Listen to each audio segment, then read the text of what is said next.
Area continues to grow, specifically the east side of Colorado Springs. Complaints about traffic along one major road continue to get louder. News 5's Spencer Humphrey joins us live along Marksheffel Road this evening with details. Spencer, good evening.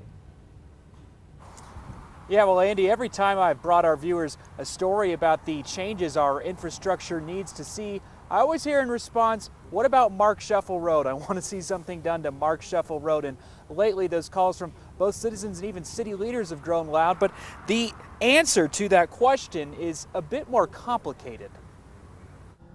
These are just a few examples of what you've said in response to stories we've brought you of plans for improvements to other roadways in our area. And this is what Colorado Springs City Council member Bill Murray said in response to plans for improving Black Forest Road earlier this month. Why are we spending so much time and effort on this particular stretch when right across the street at Marksheffel there's an incredible amount of time and effort and money need to be spent to help work on that. To understand these people's frustrations, you'll first need to get to know Marksheffel Road. It spans the eastern edge of Colorado Springs, running from Fountain all the way up past Woodman Road.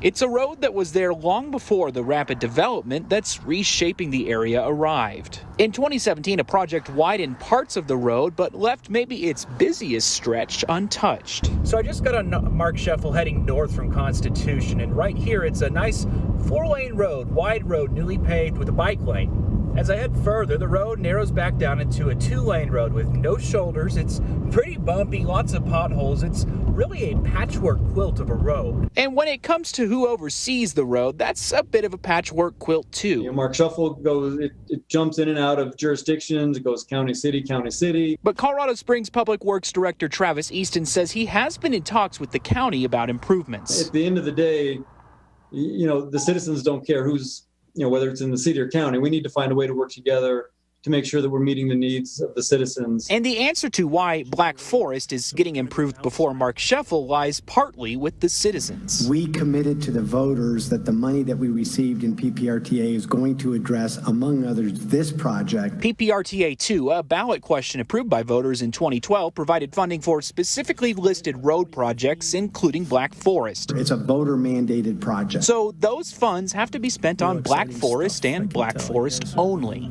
But at the end of the day, I think we're diligently working on Marksheffel too. Yeah, now back here at Marksheffel, I know the big question we're all wondering is what's the timeline on improving this road? And while that's not set in stone just yet, those leaders you heard from do tell me that it is one of the top priorities to address in the immediate future. Always watching out for you, Colorado Springs. Spencer Humphrey, News 5.